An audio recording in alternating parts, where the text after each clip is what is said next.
Hi, welcome. I'm Becky Meagher, and I am the host of Transitions, Mind, Body, Spirit. You know, we're all in a transition in life, and this program is to feature wonderful people who can explain to us how they did different transitions, whether it's a triathlon, which you bike, swim, run, whether it's yoga.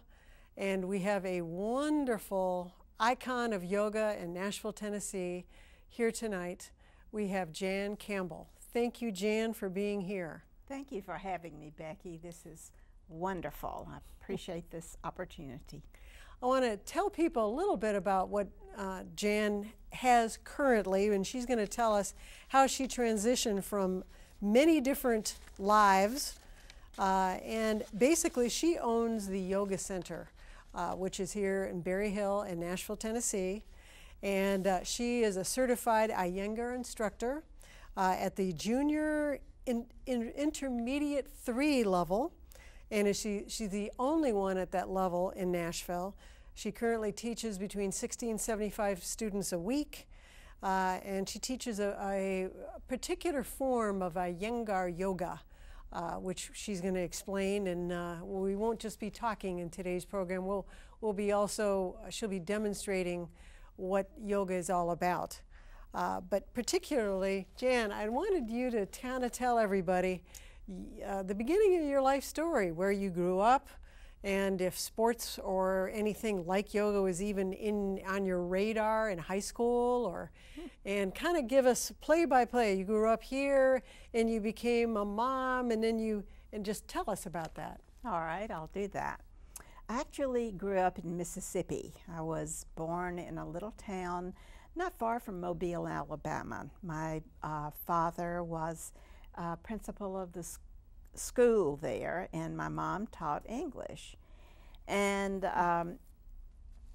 I stayed in Mississippi my whole high school life, and I actually went to college in Mississippi.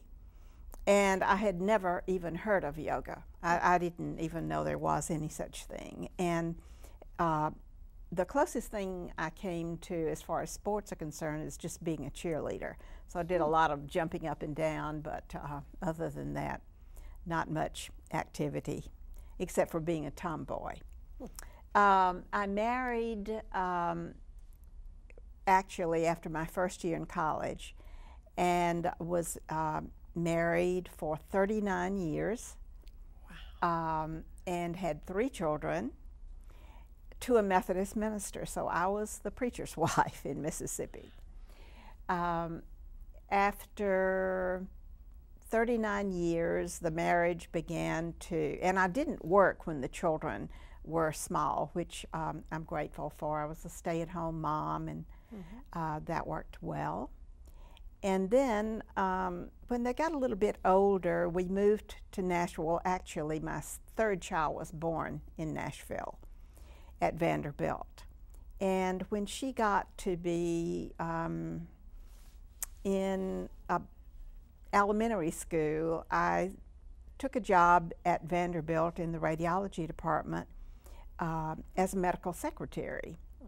And I was there from 1970 to 1976, still had never even heard the word yoga. Then in 76, I left Vanderbilt, studied, and got my real estate license.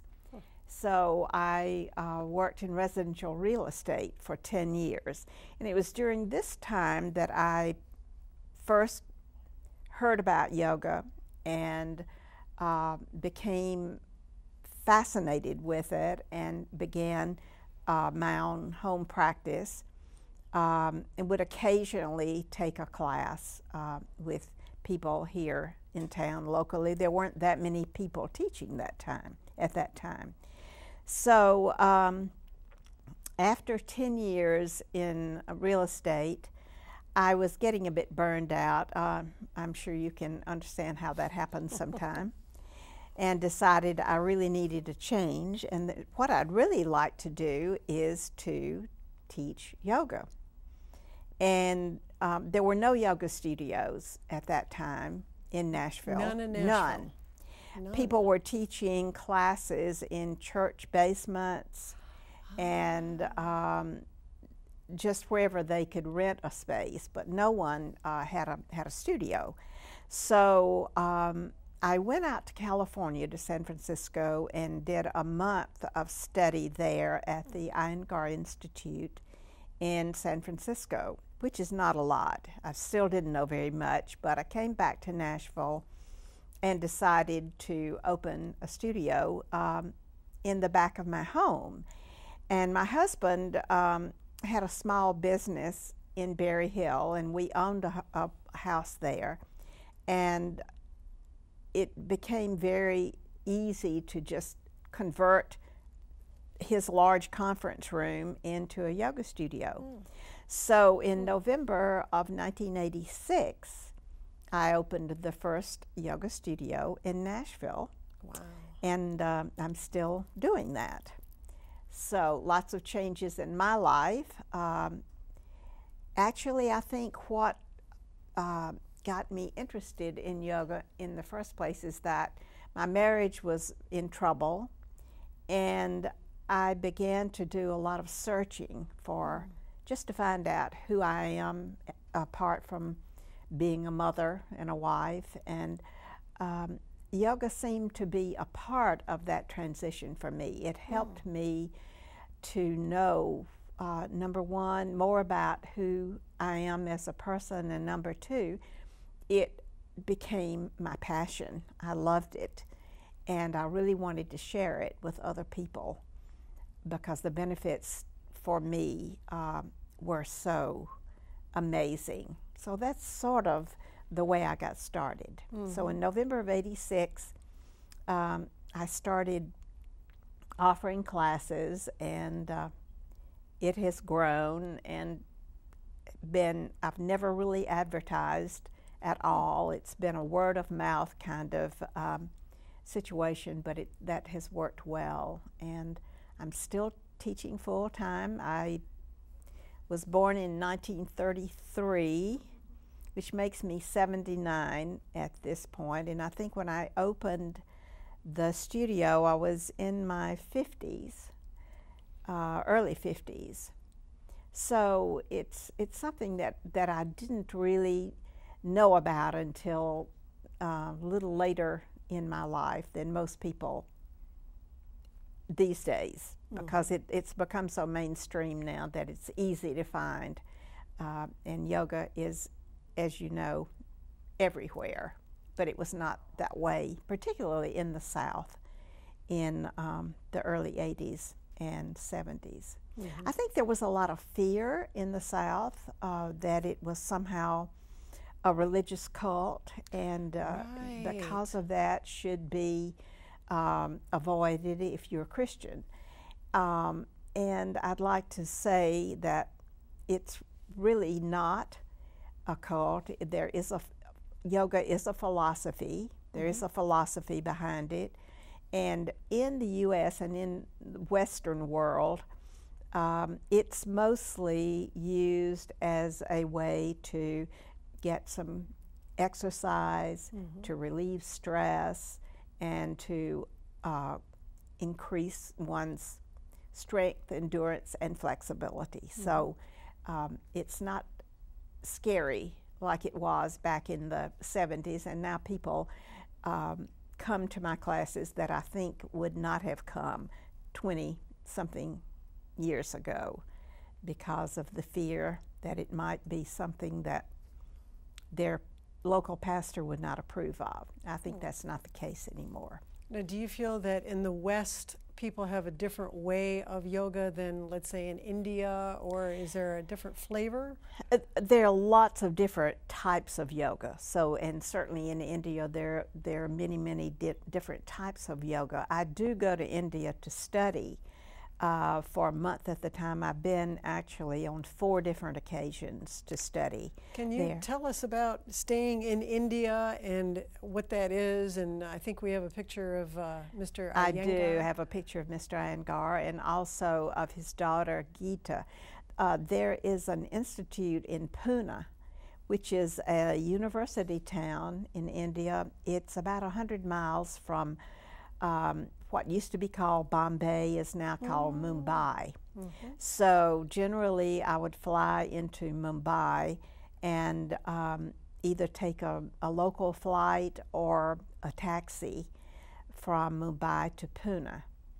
And the institute there, the classes are very much like, they're very westernized because Mr. Iyengar has been to the U.S. He started coming to the U.S. at the invitation of yoga teachers here in the 60s. And so he's familiar with our culture.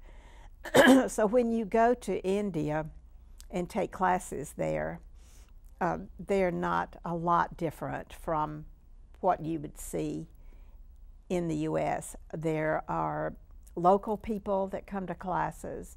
There are people from all over the globe that come. You'll see people there from Europe that speak 5 or 6 different languages from English, but the classes are taught in English. So if you have an understanding of English, no matter if it's not your first language, you'll be okay in those classes in India. Does that answer your question, Becky? Yes. Well, back to your transition when you first went, well, it sounded like that there was a time when you barely knew about yoga and somehow or other you became, well, I want to not only do yoga, but I want to teach it. In fact, I'll open my own studio. What gave you what empowered you to just do it? Because nobody else had done that. What was that? Well, when I first started teaching, it was not my idea. One of my friends said, why don't you start teaching a class? And I said, because I don't know enough to teach. She said, well, you know more than the rest of us know. And I went, oh, well, that's probably true. So I sort of started that way. And the second thing that probably was the main thing that really pushed me into this was that I was pretty miserable as a realtor at that point. I had done it for 10 years, and I thought, you know, I'd rather starve than do this anymore.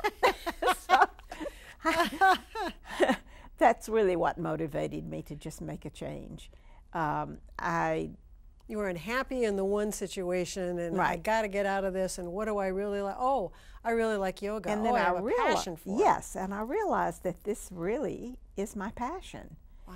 And I didn't know whether I could make a living at it or not. I seriously didn't know whether it was possible. But I decided that I had to give it a try. And I have never regretted making that choice. And when you opened your studio, how old were you again? Oh my, I'll have to do the math. Approximately. Yeah, well, from 33 to 86, that's 53, right? Okay. I was 53. You're 53, and here you are 53 years old and going, I'm going to change my life totally. Right.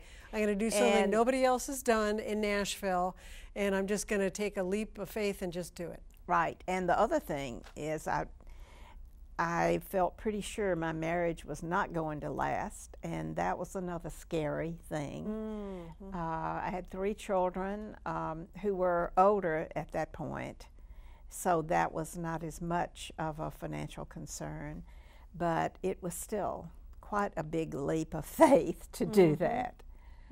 And it has worked out. It's worked out. So.